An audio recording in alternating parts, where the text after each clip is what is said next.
નમસ્કાર મિત્રો, જ્યારે કોઈ પણ દર્દીને ગોઠણના ઘસારાનો દુખાવો હોય તો બધા જ કેસમાં જોઈન્ટ રિપ્લેસમેન્ટ એટલે કે ટોટલ ની રિપ્લેસમેન્ટ કરવાની જરૂર હોતી નથી. જ્યારે ગોઠણનો ઘસારાનો શરૂઆતનો સ્ટેજ હોય અને નાની ઉંમરના દર્દીઓ હોય તો એવા દર્દીઓને ગોઠણના રિપ્લેસમેન્ટ સિવાય અલાઇનમેન્ટ કરેક્શન કરવાનું ઓપરેશન એટલે કે અલાઇનમેન્ટ સીધું કરવાનું ઓપરેશન એટલે કે HTO કરીને પણ ગોઠણના દર્દમાંથી મુક્તિ મેળવી શકે છે, ગોઠણ બચાવી શકાય છે. ભગવાને આપેલો કુદરતી નેચરલ ગોઠણ પણ બચાવી શકાય છે. અલાઇનમેન્ટ કરેક્શન સર્જરીનું બાયોફિઝિક્સ આપણે સમજીએ.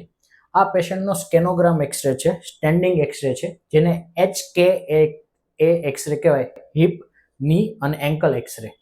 જ્યારે હિપ જોઈન્ટના સેન્ટરથી એન્કલ જોઈન્ટના સેન્ટર સુધી એક સ્ટ્રેટ લાઇન દોરીએ ત્યારે એ લાઇન ની જોઈન્ટના સેન્ટરમાંથી પાસ થવી જોઈએ. આવું નોર્મલ દર્દીઓમાં હોય છે કે જેને કોઈ ગોઠણમાં દુખાવો નથી હોતો. તંદુરસ્ત ગોઠણમાં આ પ્રકારની રચના હોય છે. એનો મતલબ એવો થાય છે કે ગોઠણની બંને બાજુ એક સરખું વજન ટ્રાન્સફર થઈ રહ્યું છે. હવે આ દર્દીને જમણા ગોઠણમાં દુખાવો થઈ રહ્યો છે અને હિપ જોઈન્ટના સેન્ટરથી એન્કલ જોઈન્ટના સેન્ટર સુધી જ્યારે લાઇન દોરીએ છીએ ત્યારે ગોઠણના સેન્ટરમાંથી પાસ નથી થતી, પરંતુ અંદરની બાજુથી પાસ થઈએ છીએ. આ એક્સરેમાં આપણે એ પણ જોઈ શકીએ છીએ કે આ બાજુ જગ્યા અને આ બાજુ જગ્યા બંનેમાં ફેરફાર છે. આ બાજુ જગ્યા ઓછી થઈ ગઈ છે, જે સૂચવે છે કે એ બાજુની ગાદી ઘસાઈ ગઈ છે, એ બાજુનું કાર્ટિલેજ ઘસાઈ ગયું છે.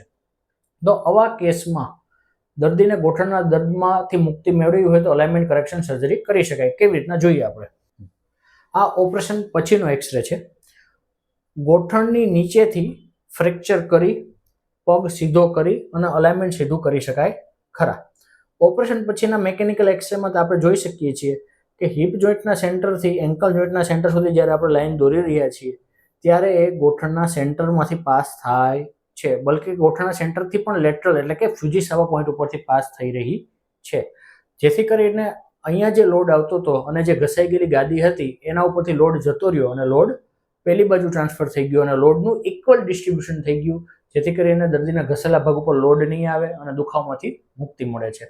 એનું પરિણામ કેવું મળે આપણે જોઈએ.